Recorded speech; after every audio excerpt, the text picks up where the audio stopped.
Hello, everyone. This is Chris Murphy, and welcome to Loyalty's Not Dead When Your Culture is Alive conference call today. We are just waiting for everyone to arrive, so if you'll just sit tight, we're going to get started here in just a sec. While we're waiting, say hello in the chat box over to the right and tell us where you're from, and I'll be back in just a moment.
Hello, everyone. This is Chris again. Just wanted to welcome you to today's conference call. We're just waiting for everybody to arrive. We've got a couple of more minutes, so just sit tight, and we're going to get started here in just a moment. While you're waiting, if you just will take a moment to say hello and tell us where you're from, and just type that into the chat box over to the right-hand side. I'll be right back.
All right, welcome everybody. This is Chris Murphy again. So glad that you guys are here and willing to learn on for many of you, your day off. And so thank you again for being here. I am your host, and I'll be with you for the next hour or so. Today's conference call is titled Loyalty's Not Dead When Your Culture is Alive. And the intention of the call today was really to give the attendees at Serious Business an opportunity that weren't able to attend my breakout session, an opportunity to be able to attend. As you guys know, when you go to Serious Business, oftentimes you're not able to see all of the breakouts just because there's just so many. So this is my way of being able to extend your reach somewhat. Some of you on the call might not have been at Serious Business. Maybe your owner or maybe your manager was there and thought that this might be good for you to experience. And so I'm happy to be able to share what I shared with attendees at Serious Business. And I hope that after today's call, I'm able to serve you in a way that creates some value at your salon and spa. And so that's the reason why I'm here and the reason why I'm doing this for you guys today. A little bit of housekeeping just to make sure that you guys are familiar with how all this is going to work. Many of you have already made some comments over in the chat box off to the right, just so you know that there is a way to ask questions. And I want this to be somewhat of an interactive presentation. And as I go through the content here, just take a moment, and if you have a question, and type it in there, because we are going to have a question and answer at the end of today's call. And I'll try to get to those questions when we get to that part of the call. I do also have a special invitation for those of you that are attending today that I'll share with you at the end of the call today. Let's see here. Let me make sure I've got all my equipment running on my end so I can switch slides the way I'm supposed to here. All right, so let's go ahead and get started. So one thing that I wanted to mention before we jump into the content is that everything that I'm about to share with you today is techniques or practices or systems that we've implemented in our salons here in Austin, Texas. We've got 3 Aveda Lifestyle salon and spas, or actually salons here in Texas. And so everything that I'm about to share with you, we've actually put to the test in our salons. And so just know that everything is real, and we've kind of done all of the tweaking and all of the adjusting for you. And so I'm really excited to be able to share with you what we've done in our salons when it comes to culture and how to build a better culture in your business. All right, so I guess I should probably formally introduce myself. My name is Chris Murphy. I am the founder of MotivePoint, and MotivePoint is really a website considered a resource where you can go to. That's where I share all of my secrets, as a salon owner, what's working in our business, and I just have that as a place to put all that information and just put it out there publicly in an open forum so that you guys can go and from time to time visit the website and see what I'm working on, see what we're doing in our salons, and use it as a resource to maybe implement some of the things in your business. It's a great place to visit and see how things are going in our business, and what's working and what's not working, and hopefully you can get some value out of that, and it might save you some time. I've been in the business for 15 years. I came from outside of the industry. I am the co-owner of Maximum FX Salons here in Austin, Texas. We run a multi-million-dollar operation and growing. And as an owner of the salon, I've learned a lot, and I've also made a lot of mistakes. And I'm willing to share with you today what's been working in our business when it comes to culture. I'm also a certified strategies coach. Strategies is a coaching and consulting business in Centerbrook, Connecticut, and we teach salon and spa owners how to run better businesses in the salon and spa industry. So that's kind of my formal resume. And with that, let's just jump right into the presentation. One thing I also want to mention is that I'm very visual. So the images that you see on your screen here are actual images of my salon staff. I like to make sure that you guys have a good feeling of kind of what it looks like in our business culture and our business from a day-to-day basis. And so the slides that I'm going to take you through are actual images of my team. So hopefully that'll kind of give you a window or a portal into our business. So let's talk about culture, the impact that culture has on our business. One of the things that I like to jump into when it comes to culture, because culture is one of those things that we talk about a lot these days. It's a word that's being used quite a bit, and I'm excited about that because I truly believe that in the industry we're finally starting to wake up to this idea that culture, if we pay attention to it and we nurture it and we really cultivate a culture in our business that's healthy, it can do some wonderful things in our business. It can really make a huge impact in our businesses from a day-to-day basis. But the one thing that I like to start off with is the competitive edge, the impact that culture has when it comes to your competitive uniqueness or your competitive advantage over your competition. One of the things that I like to mention is that culture in any business, we have one, whether we like it or not. The culture that we have is there. Everybody has a culture. But one of the things that culture that's unique about culture is that you can't duplicate it. The competition cannot recreate your culture in their business. And what I mean by that is they can try as hard as they can to be like you. They can try to imitate you. They can try to duplicate everything that you have. But at the end of the day, as much as they try, that's not possible. And so really that's the one area in our business that is untouchable, right? And so if that's the case as a business owner, shouldn't we then be spending more time on our company culture? If you know that you're not touchable and the competition can't do anything about your culture, I don't know about you, but as a salon owner, that's where I want to work. That's where I want to play. That's where I want to focus when it comes to improving my business. So that's the number one impact that culture can play with your business. The other is alignment. Now, when you have a culture that's healthy and you've got a team inside of that business, inside of that culture, everybody, think of it as everybody pulling the company in the same direction. I like to visualize like my team, with tug of war, everyone's pulling that rope in the same direction, trying to win the game. And when you have a healthy culture, that's what that looks like. It's not like what you find in most salons where everybody's pulling in every different direction. And that's caused by hidden agendas, disgruntled employees, whatever the case may be, disengaged employees. But imagine that's like what it looks like in most businesses, with people pulling the company in different directions. Alignment is key to winning the great game of business. Profitability, and this is something that a lot of people don't really think about when it comes to culture.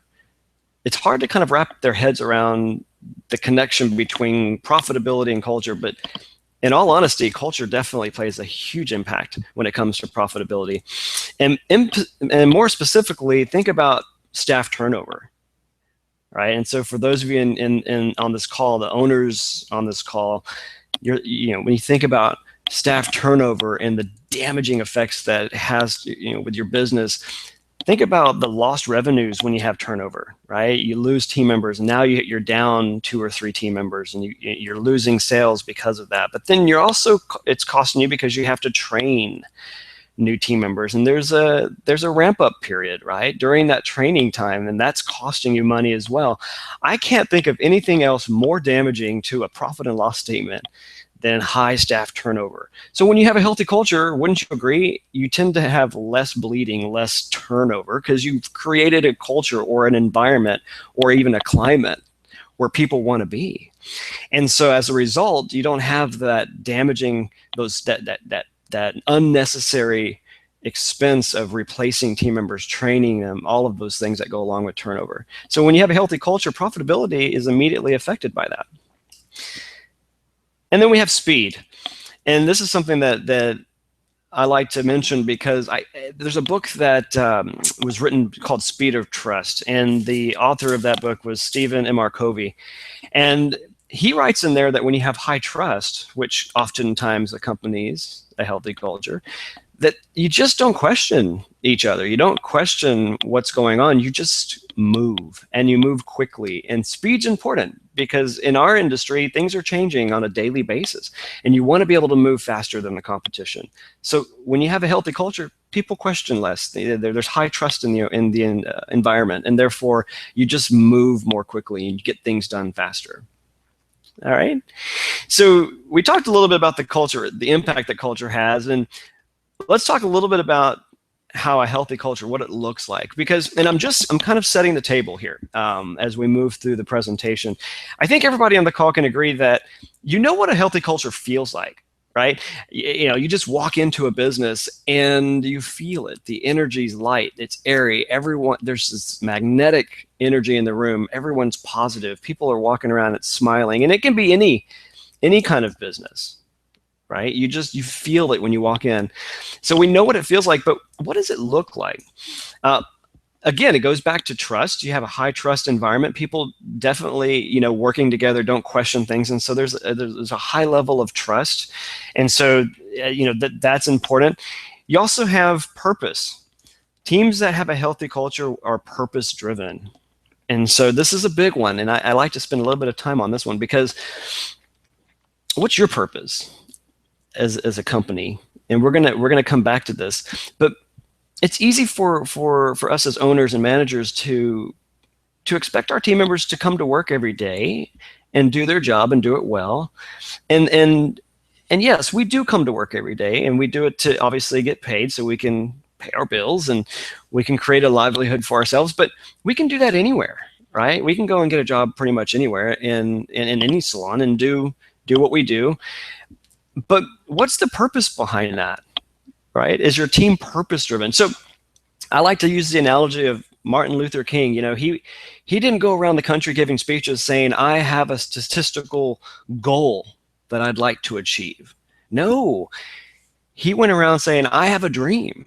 So there's this emotional attachment to purpose, and that emotional attachment to your company, to your brand, that is important. It's what keeps people coming back to work in your business.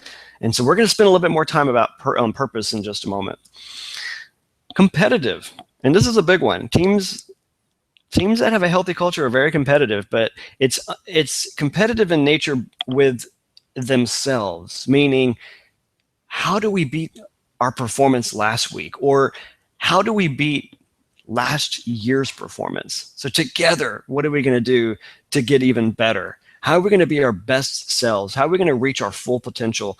And how are we going to do that together?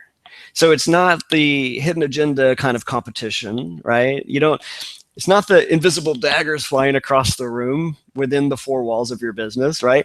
It's a competitive environment as a team. Does that make sense? All right. And then fun. Fun is a must when it comes to healthy culture. Teams, this is the slide that you see, the image that you see behind on this slide is actual image of one of my salon locations. And this was taken at one of our company culture retreats. We do, every 6 months, we do culture retreats. And one of them is outside, and we do what we call the Battle of the Salons. And each of our 3 locations competes, and we do obstacle courses, and we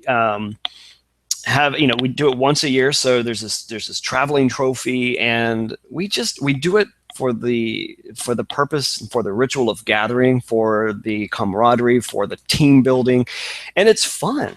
And so this is an image of one of our salons. They just won the trophy for the Battle of the Salons, and so fun's a big one. And then lastly is efficient and productive. Teams that thrive in a healthy culture are efficient in everything that they do. That's because team members inside the organization are always looking for better ways of doing things because they care, right? And as a result, they're more productive. Okay, so I've just kind of set the table a little bit around what the impact culture has in your business, and then secondly, what a healthy culture looks like. And so from here on out, this is kind of the mechanics of my presentation. Is I want to introduce to you the 3 pillars of culture: values and purpose, leadership, and communication. And I want to make sure that you're fully kind of aware of the mechanics of where I'm taking you for the next few slides, because culture is one of those topics that's just really hard to teach, because it is abstract, it is kind of non-tangible. And so when I was putting together my presentation for Serious Business, I really was struggling trying to figure out, okay, how am I going to structure this presentation in a way that makes sense and flows in a way that is sequential, so that when put together, all the pieces, it's going to make sense. And I kept going back to what is it that I'm trying to teach, and what did we do in our own business? And as you know, the title of today's webinar is "Culture's Not Dead," or "Loyalty's Not Dead When Your Culture's Alive."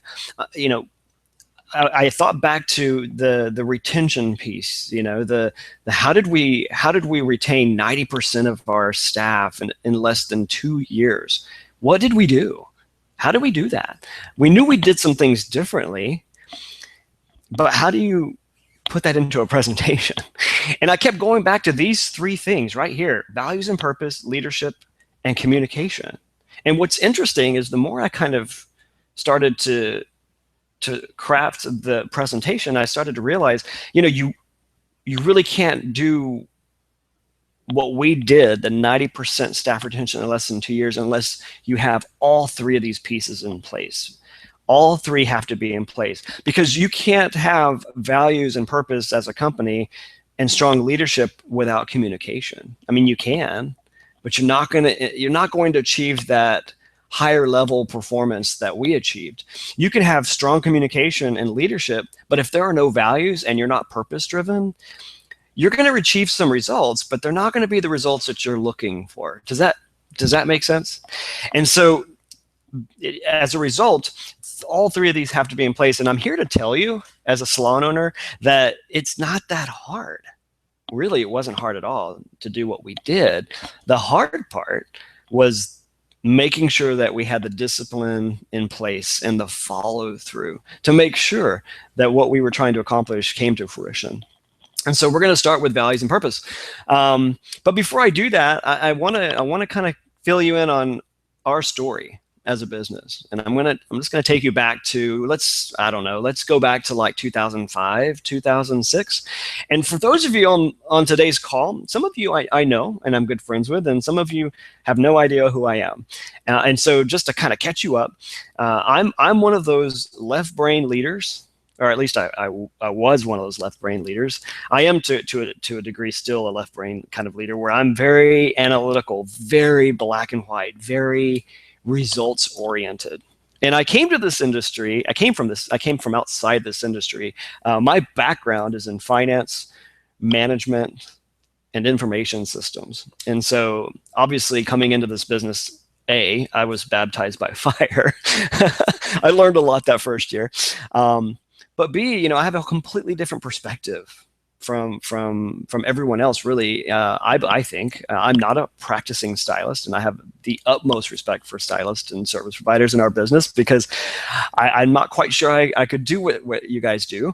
But I'm that leader that is very results oriented. And like I said, let's go back to 2005 or 2006, and I want to kind of describe to you how our business. First of all, we had very high turnover, incredible turnover. In fact, I'd be willing to bet, I think we had probably 55% of our staff left at the end of the year.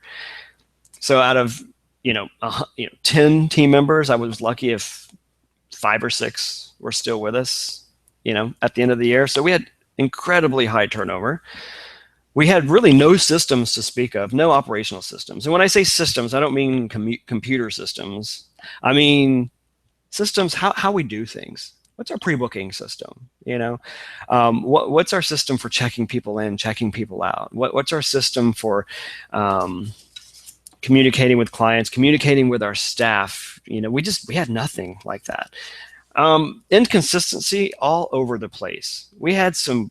I'm talking about everywhere. Training was inconsistent. We had our staff competencies. We had some great stylists from our recruiting, but then we had some not so great stylists. Sometimes we were spot on when we were doing things. For example, we're a Veda lifestyle, so sometimes we gave you a hand massage and sometimes we didn't. We were just all over the place. Very command and control environment, meaning I was kind of the boss. And I liked it that way. Everything had to come through Chris Murphy. I had to make every decision. And that worked for quite some time until we started growing to the point that we had 2 locations, and then that didn't work so well.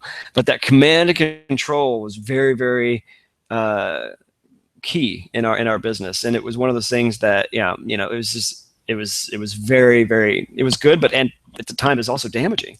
Hidden agendas was a big one. We had team members, again, pulling the company in different directions. We had people that were planning their exit strategy, off to go booth rent or to build their own business inside of our own business, and there was no alignment. It was just very low trust, really. We had no staff engagement or motivation. And for some of you on the call today, this might be describing kind of the state of your business today. And so we're no different from you guys. We struggle with the same issues in our own business. So pretty much in a nutshell, we were one hot mess of just all over the place. And as a result of this, the trust level in our business was incredibly low, so low that you couldn't even get people to do anything really in our business. It was really bad. So what did I do? Well, the first thing I did was I actually picked up a book called Tribal Leadership, and I'm gonna be emailing you guys a copy of all the information and all the suggestions and the things that I mentioned after the call today. So don't feel like you have to write all of this down. But I read this book called Tribal Leadership by Dave Logan and John King, and in this book they talked about values and purpose, and it was one of the books that I've read that. And that's probably the only book that I've read that actually made me physically sick to my stomach, because everything that I read in there, I was doing that they tell people not to do. When it comes to building a tribe, building a culture, and leveraging groups and organizations to do things the way they should be doing them, in a way that is effective, and to build a culture where people are engaged and want to do things and want to come in to work every day. Right? To where you don't have to worry about hidden agendas, So again, it was an enlightening experience, but it made me physically sick to my stomach. But because trust levels were so low in my business, I knew I needed to do something radical. I knew I needed to do something to wake my team up, to get them thinking on the right path. And so what I did was I created this sheet. And I'm going to actually provide you the sheet that I'm talking about in an email after this presentation. But I basically just put a bunch of values, just a bunch of words that are values on a piece of paper. And well, first of all, let me back up. I actually decided to close my business on a Wednesday and have a culture camp or a culture retreat. And I intentionally did it on a Wednesday because I wanted my team to understand that something was about to happen. Something big was going to happen. I wanted to make sure that they knew that this was serious business, and that we were putting everything on the line to re-engineer our business in a way that was going to be the best for everyone involved. And we wanted it to be on a work day, so that the intention and the attitudes that came to the culture were where we wanted them to be. Right. So we could have done it on a Sunday or on a Monday when we were closed. But sometimes that changes the dynamics of the actual meeting, because you're asking people to do things on their day off. And I don't know about you, but I'm very protective of my time off. And I kind of get that. Now, I'm not asking those of you on the call, if you're planning on doing something like this, to do this if it's not in your cash flow plan or in your budget. If you're not in a position to do that, doing it on a Sunday or a Monday is better than nothing at all. But we made the conscious decision to do it on a Wednesday. And we chose Wednesday because it was the middle of the week. But for us, Wednesdays are kind of the slowest days anyway. So we knew we were going to be taking kind of a financial hit as a result. But I didn't look at it that way. I looked at it as an investment in my team. But I was smart about it, and I picked a day where we were typically slower. All right. And so I closed the business, and the purpose of the meeting was to establish our values and our purpose as a company. And I'm going to tell you in a moment why that's important.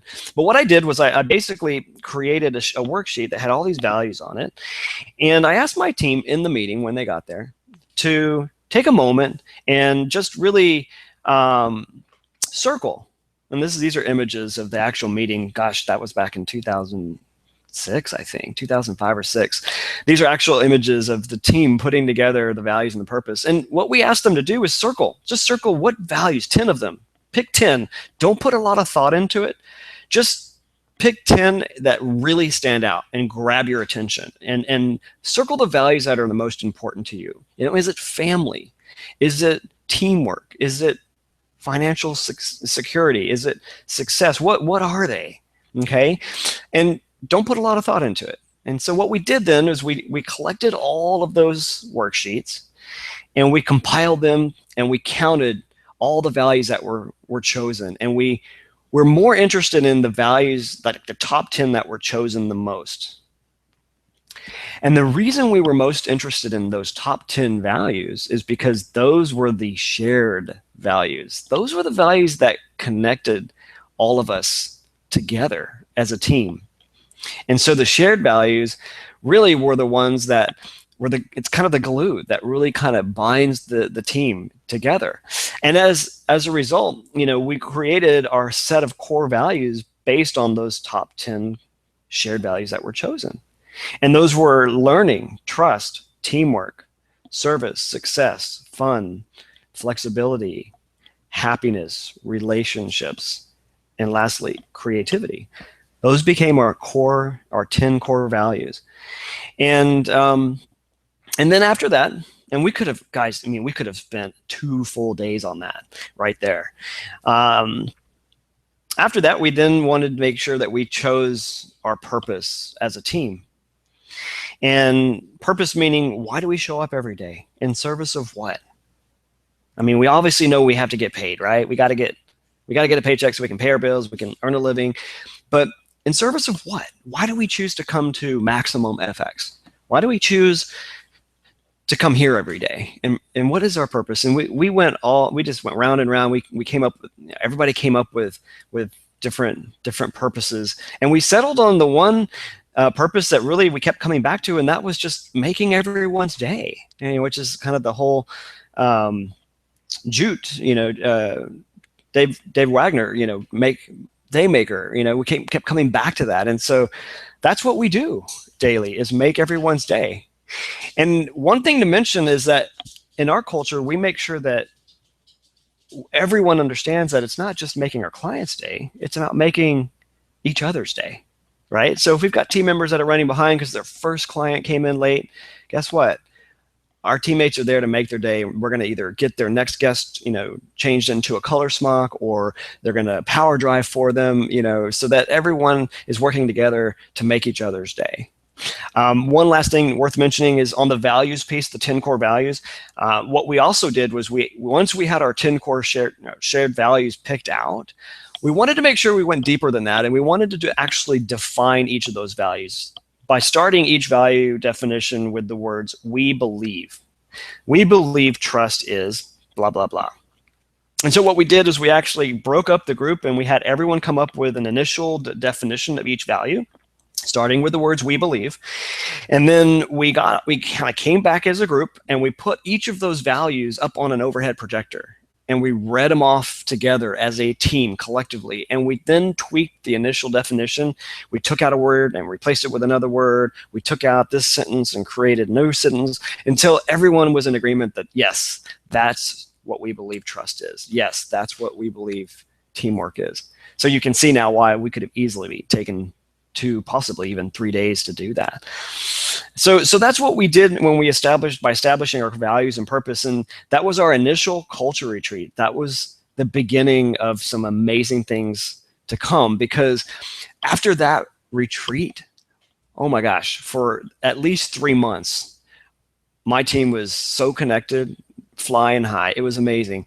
And what we noticed was that we started doing these retreats, these culture retreats, once a year, but we kind of noticed after 6 months, they kind of started to wane, the energy, the momentum. So we decided to start doing them every 6 months. And so every 6 months we do culture retreats. We do the Battle of the Salons, kind of teamwork, outdoors, every 6 months or every year. And then the other retreat is more indoors. It's celebrating one of our values. We usually pick one of our values and kind of create a theme, and that then becomes the centralized theme of the retreat. So we celebrate our values in that way. Okay, so values and purpose. Now that we had our values and our purpose established, how does that translate into our day-to-day work? Well, I'm here to tell you, owners on the room, and by the way, real quick, I'm going to actually put a poll up. I want to get an idea of how many owners or what your role is in the salon. So I'm going to actually, if you look over to the right-hand side, and I'm going to load up a poll, and I'm going to, should see it pop up right about now. If you'll take a moment and answer the poll, I'd like to get an idea of your role in the salon. So we got 50, yep. Guest care, service providers, great. Awesome. Yep. Oh, we got a good makeup. We've got a few service providers. We've got some guest care team members.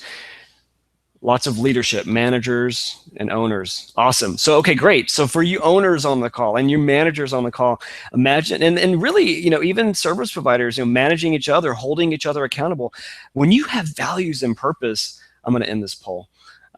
When you have values and purpose in place and they're clearly defined, imagine what the communication looks like in your business, right?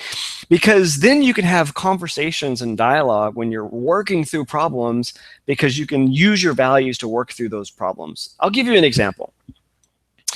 Sometimes, and like I said, we're just like you. We're not immune to the problems that every salon has. Sometimes we have team members that don't get along. Maybe they have personality clashes or personality conflict, right?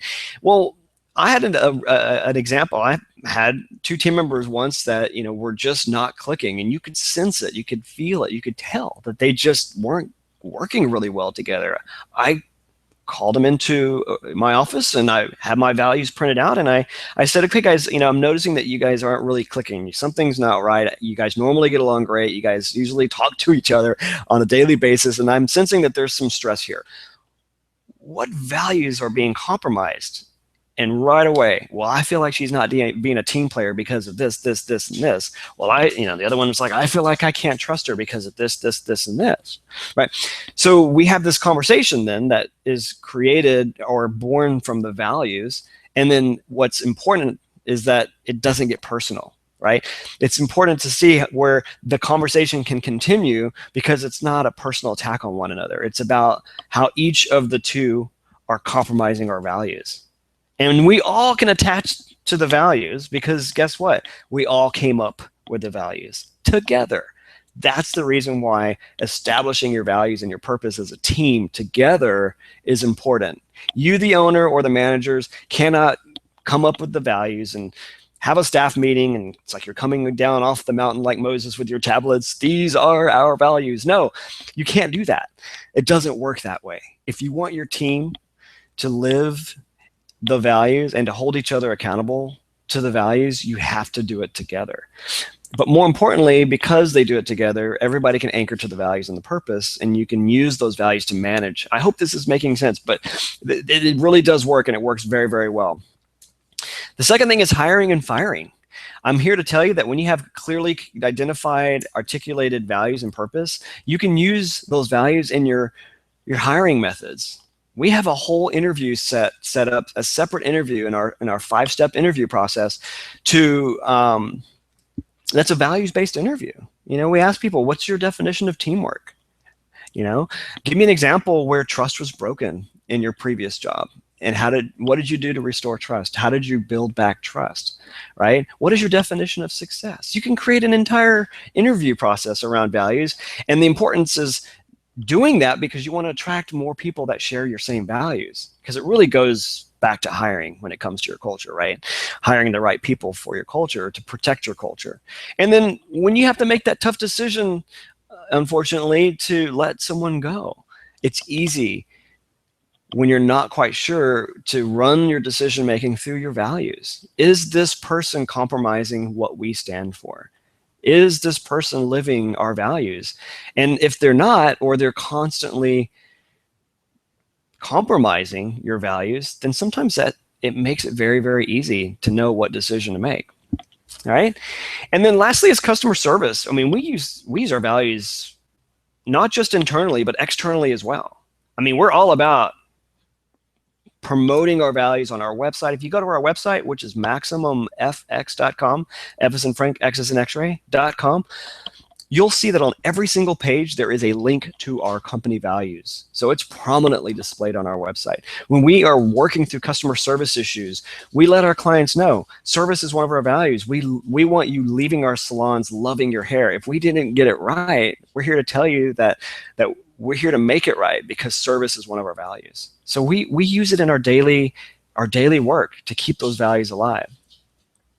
And then here, some of you may or may not be able to read our value worksheet here, but this is kind of what we have on our website. This is what we share with new hires when they come on board and they're in their onboarding. But it's just a list of all of our core values that we came up with those years ago, and then our value purpose, and we use that on a daily basis. And so I encourage you to do this as well in your business. And I'm going to give you some tools after today's call, if this is something that interests you, on how to do this in your salon. What are your next steps? What does that look like, and how can you rebuild this type of thing in your business?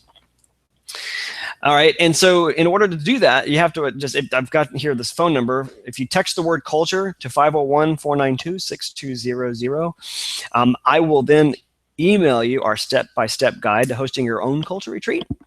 Maybe you do culture retreats, but you're wanting to breathe new life into your culture retreats, and you want some new ideas on what to do during your culture retreats. I've done the work for you, and I've put together a little PDF that you can use to get those ideas flowing. We're going to talk a little bit about group text messaging in this moment, and so I've got some tips on how to create groups with using the GroupMe app. That's another handout, and I've got some bonus presentation materials as well, along with a copy of the slides of today's call. And I'm going to put this up in just a moment at the very end. So I'm going to move on here in the interest of time. So if you're not able to do this because you're on your cell phone or you're not sure how to do it while you're on a call, write that number down. If you text culture to 501-492-6200, you can get all that information emailed to you. I'm going to put this slide up in just a moment again. Okay, so we talked about values and purpose. Now let's shift gears and let's go over leadership. Leadership and culture. All right, so what's the role of leadership in our business? For those of you that are owners and managers, and really all of us in our businesses, our role is to protect the culture. I think Van Council said it the best when he was at Serious Business. He said that everybody in his company, he calls them the guardians of the culture. And I love that, because the guardians of the culture, we're here to protect the business, protect what we have, because we've got a great thing going on, right? But there's something there's a saying that goes something like this: the fish stinks from the head down. And that starts with leadership, right? So we're the ones that are in charge of protecting culture. And then as a result, everything kind of trickles down. And so we do that by keeping those values alive. It's real easy in our business for things to fade. Think about when you implement something new, a different way of doing things. If someone's not beating the drum, usually it's managers or owners. If you're not beating the drum, then it'll die. It'll just kind of fade away and people will lose sight of it. So when it comes to culture and your purpose, that's where leadership comes in. We do daily huddles, and we're going to talk about huddles in a moment, but that's a good example of an area in your business where you can keep those values alive by utilizing your huddles to communicate those values on a daily, weekly, monthly basis. Leadership's also in charge of creating that sense of urgency. I think if I say sense of urgency one more time in my business, my team's going to shoot me because you got to have that sense of urgency, right? You want your team to jump, have kind of a pep in their step, that to really show that they're eager, that they're willing to do whatever it takes to take care of their clients, to take care of one another. But that starts with the leaders. They're only going to meet you where you are. So if you're showing up every day and you're not 100%, then guess what? Your team's not going to be 100%. Does that make sense? And so the sense of urgency has to be there. And that has to start with the owners, has to start with the managers, has to start with leadership. And guess what? I know, I get it. not every day you're on, just like everybody else. I mean, I'm an owner, and I know exactly what that looks like. But I'm here to tell you that, unfortunately, we don't get that free pass, because we're the ones that signed up to become owners. We're the ones that decided to become a manager, and so we don't get that free pass. So if you're not having a day where you're on, you got to figure out how to be on, because your team is only going to meet you where you are. Right. And then the last is lead by example. Again, it kind of goes back to, how do you show up every day? Right. And when we were back in 2005, 2006, when I was that owner that was experiencing all that turnover and all that, just that mess that I really had created, I had to have a tough conversation with myself before I decided to make some changes. And I had to really admit that I owned some of that. In fact, I owned all of it, because it started with me. It's really easy in our business for us to say, oh, it's them. They are the problem. They won't do this. They aren't engaged. They aren't motivated. I was that owner that was so frustrated about my business that I would come in and you could read it all over my face. I would storm through the break room, go right to the office. What kind of body language? What kind of message through that body language was I sending my team? I wasn't leading by example. And so leading by example is key, because your team members are watching. Your team members are listening. And they're, who was it? It was one of the speakers at Serious Business. They talked about mirror neurons, right? A lot of times team members are mirroring how the leaders are showing up. And so you've got to break that cycle. You got to figure out how to break that cycle. And then lastly, my mentor, Neil Dukoff, those of you on the call, many of you might know him. He talks about living no compromise. And that's huge. And no compromise meaning don't half-ass it. If you're not going to do something 100%, whatever it is in your business, then don't do it at all. Just, don't compromise. Don't allow negative attitudes to exist or to persist in your business. If you've got changes that need to be made, don't compromise. Take action. Do something about it. And so leadership that starts with leadership, and that attitude starts with leadership, and then trickles through the organization. And as a result, what happens is it becomes your culture. All of these things kind of become your culture. Everyone starts to protect the culture. Everyone starts to display a sense of urgency. Everyone starts to lead by example. And as a result, everyone starts to live that no compromise attitude. Okay? So that's leadership. Now the last piece, which is communication, the third pillar. And this is the big one. And for those of you that know me as the kind of the techie guy, this is where I promise I will sprinkle a little bit of technology into the presentation. Many of you guys know me as the tech guy that knows how to implement technology in my business. And I do. And I love finding ways to create efficiencies and to make things easier for myself and for my team members. And usually it involves some form of technology. So communication is where we do a lot of that. So communication is huge in any business. And so one of the things that we do is we do scoreboarding. Scoreboarding is just simply keeping score and sharing the numbers with your team. And the way we do that is we have pre-shift huddles. I'm sorry, we're going to talk about huddles in just a moment, but we share the numbers in our back break room. We have a wall where we actually, it's a chalkboard paint wall, and we write down our pre-booking. These are some of the things that we scoreboard. We scoreboard how the team's doing pre-booking. We scoreboard what the service sales are as a group. We scoreboard what our retail sales are, and we have a monthly goal. And we let our team know, are we ahead of our goal? Are we behind our goal? This is important stuff, because how do we expect our teams to perform if they don't know what the score is?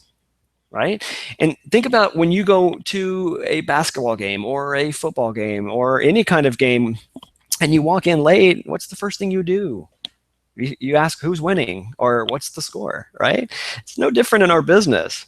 And so if we want our teams to be engaged and to be motivated, it starts with sharing the numbers, sharing how they're performing. The other is huddles, and these are tried and true. Remember, we practice this in our business on a daily basis.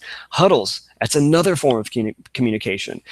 every day we have two huddles. We have a morning huddle and we have an afternoon huddle for each shift. We have two shifts in our business. And I like to think of huddles as kind of that time where team members go from me time to company time. And we share a lot of information in our huddles. We talk about who's on vacation that day, who's got an anniversary that day, who kicked butt the day before, and let's acknowledge that person. Are we ahead of our goal? Are we behind our goal? And if we're ahead, great. What are we going to do to continue that lead? If we're behind, oh crap, what are we going to do to catch up and get back on track? What's our strategy for the day? And these are 10 minutes long. They're mini staff meetings. All right. And so they're designed to, again, inform and to get everybody on the same page. Because as you guys know, even with one location, it's hard, the communication piece, to get everybody on the same page. Imagine 3 locations. Now you've got that physical separation, right, between the different businesses. And so huddles are instrumental in keeping everybody on track. And then coaching. And this is something that is probably, if there was 2 things that we did over the last 2 years in our business, I'm sorry, the last 5 to 6 years in our business that helped us retain 90% of our staff in less than 2 years, it was values and purpose, establishing our values and purpose, and the coaching piece. And I say coaching because really coaching can be called one-on-ones, reviews, whatever you want to call them. I call it coaching because I think it needs to be called coaching because it's a 360-degree conversation. It's about, let's have a conversation about helping you reach your full potential, right? It's not, I'm going to grade you. We're going to look at how you're doing and I'm going to tell you how you're showing up, and not doing the best you can do. It's about, let's look at what you're doing and let's figure out a way to get you to the next level, right? And so it's about getting better.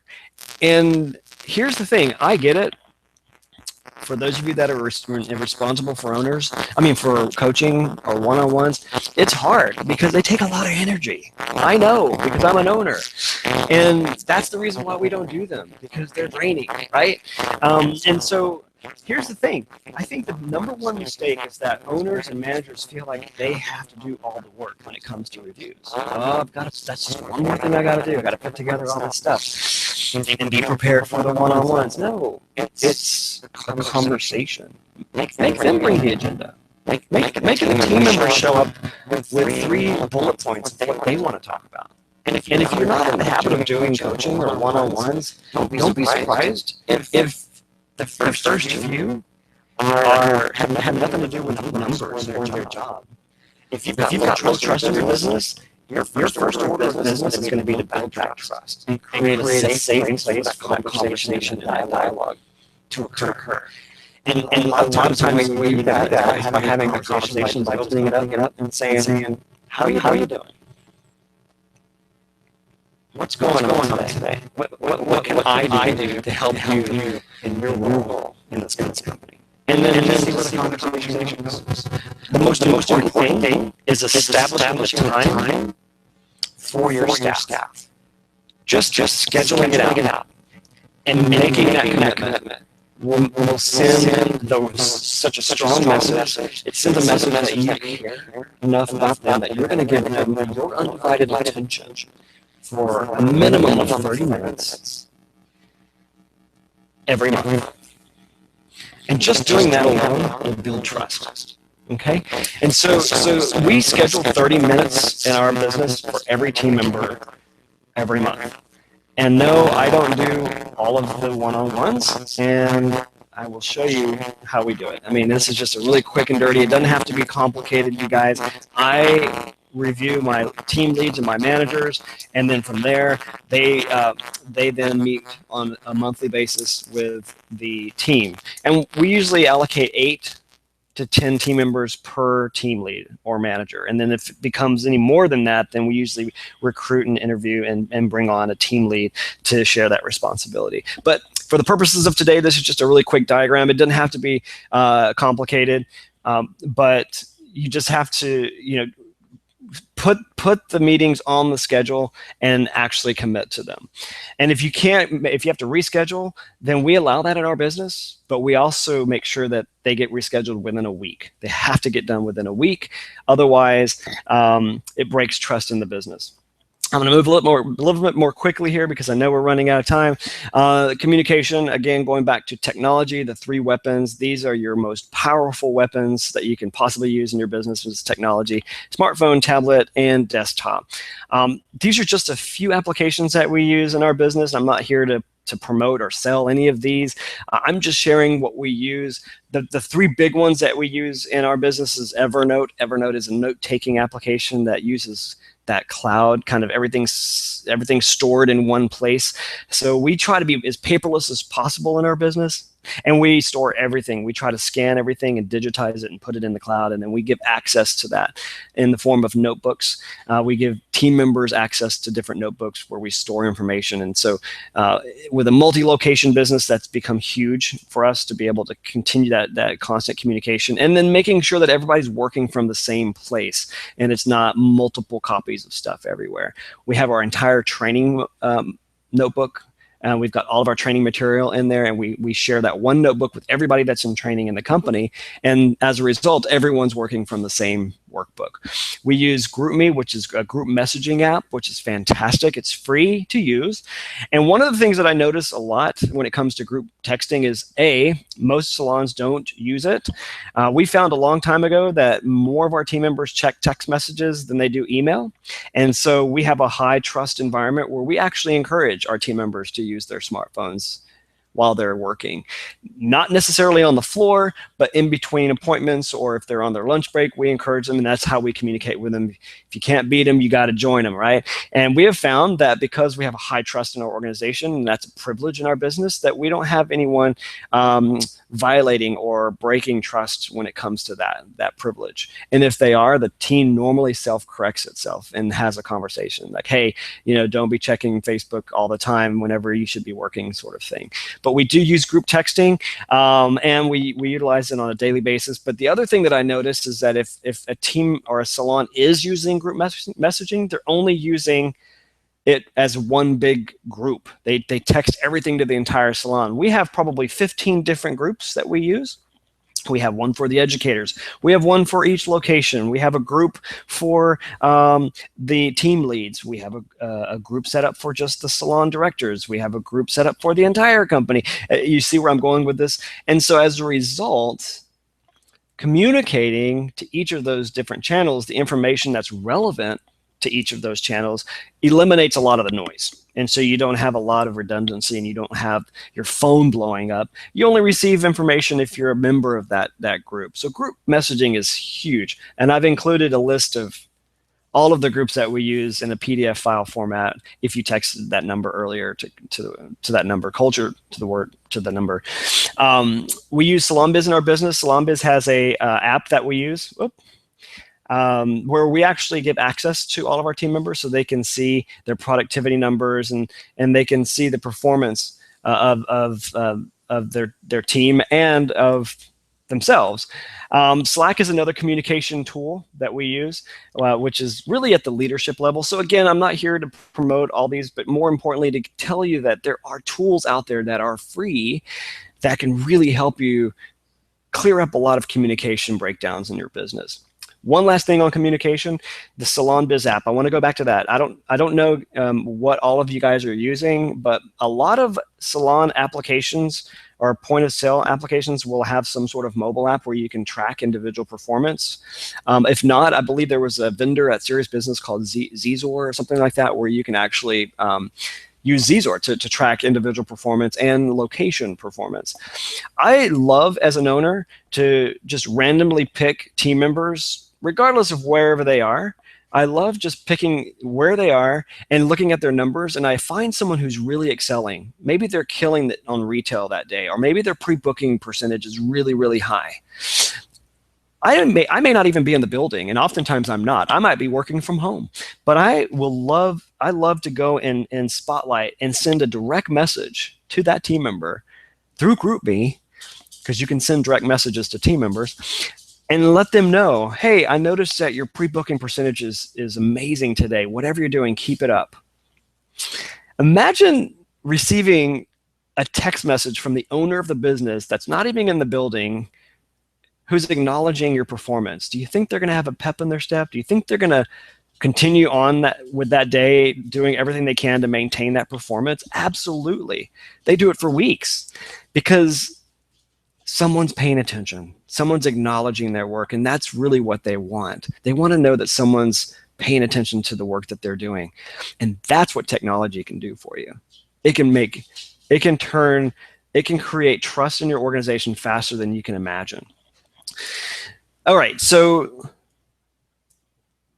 the last piece, real quick, how to measure staff retention. A lot of people, they're like, okay, I get it, Chris, you got to have values and purpose, leadership, communication, great, but how do I know? How do I know, aside from feeling it, how do I know that staff retention, if it's, my culture is getting better, my culture's improving? Well, it's simple. Just like we measure client retention, we can measure staff retention. Okay, and then the way you measure staff, the easiest way to measure staff retention is at the end of the year, count up how many paychecks there were. So for the purposes of illustration, let's say you had 100 employees. So at the end of December, you had 100 paychecks, right? And you want to then count from there, you want to count how many W-2s, right? How many W-2s you issued for the year. And so let's say you did 200 W-2s. And at the end of the year, you had 100 paychecks. So you divide the 100 paychecks, just the 100, into the 200 for the W-2s, and that's a 50% staff retention, right? That makes any sense. That's the easiest way to measure staff retention, is take your number of paychecks at the end of the year and divide it by the number of W-2s that you've issued for that same year. And your target should be a minimum of 75%. 75% is considered great. Anything above that is incredible. The other thing you can do is to simply survey your team. From time to time, we just ask them these 4 questions. And usually we do this in a staff meeting. In one word, how would you describe our culture? What's the biggest thing you feel has contributed most to developing our culture? What do you like most about our culture? So again, and this is where you'll hear the voices, from your team. You'll hear what they're thinking, what's going on in their head. And so you can see, family, trust. Don't be afraid to ask your team what they feel their culture is like and how you can improve their culture. So these are just some examples of what we do. So in closing, 3 pillars of culture: values and purpose, leadership, and communication. If there's anything that you can do to get jumpstart on your culture, is I would look at hosting a culture retreat and planning that out. Mark that on your calendar and take the first steps of really building a healthy culture by establishing your values and purpose. Maybe you have values and purpose. You just need to wake them up and bring them back to life. You can do that with a culture retreat. The other piece is the communication piece. Again, if you're not doing huddles on a consistent basis, or maybe you're not using technology the way you should, you can utilize some free things when it comes to technology to really help build the communication. Those are the 2 immediate things that you can jump on today to really improve your culture. The offer or the special invitation that I promised that I would mention today, for those of you that are on the call, this is a special conference call that I've got planned for March 14th. We talked a lot about culture today, but we all know that really culture starts with hiring and hiring the right individual. So I'm going to be hosting a conference call all around recruiting and recruiting with Evernote. So for us, and I'm basically going to share with you the entire recruiting system that we created using Evernote in our system and have been using now for probably 5 years. And we've been able to stockpile over 400 active applicants and resumes in our recruiting system.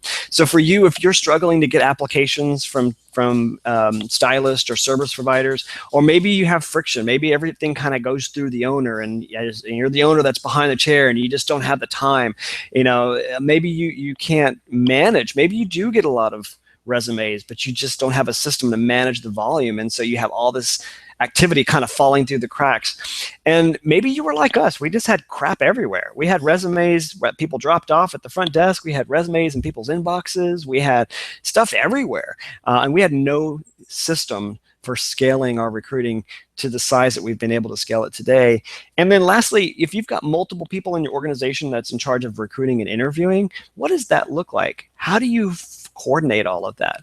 I'm here to tell you that there is a simple solution, and you can do that with Evernote. And I'm going to share with you our semi-automated kind of recruiting system in Evernote. So if you're interested in that, I'm going to put up the registration link, and it's going to be to the right there. If you just take a moment and click on that link, you can get signed up for that. That's going to be on March 14th at 1 p.m. I would love for you guys to join me. And again, just click on that sunset orange link to the right, the Claim Your Spot button, and you can get signed up for that. And then I'm going to go ahead and put up that phone number where you can text the word culture in that phone number to that phone number, and you can get all of the information that I promised I would send you today. In the form of an email. It's the same email that you used, that you enter in when you text the word. So be sure to write that down if you're on this call on a cell phone and you're not sure exactly how to do that while you're on the phone. All right. So with that, I'm going to open it up for questions. If anybody has any questions, I will go ahead and do that. Let me see. So if you have any questions, you can type them in the chat room off to the right. And if you click on the Q&A button, then you can actually submit a question.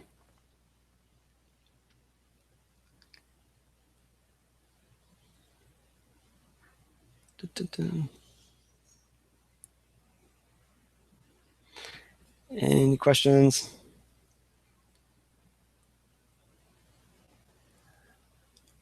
All right. I'm going to leave the chat room open. I'm going to end the broadcast, but I'm going to actually leave the chat room open. So if anybody has any questions, they can actually send in a question and I can answer it through the chat box. Again, for those of you that attended today, thank you so much for attending. I hope you got some value. Be sure to text the word culture to that phone number on the screen, 501-492-6200. There's a ton of information available to you that I've created. My goal was that you would have some nuggets and some tangible things that you can take back to your business and implement right away. And if you have any questions, you can always email me at chris@motivepoint.com. And I will leave again the chat room open, and I'm going to go ahead and end this broadcast. Thank you again, and I hope that I'll see you guys on March 14th at 1 p.m. Thanks again.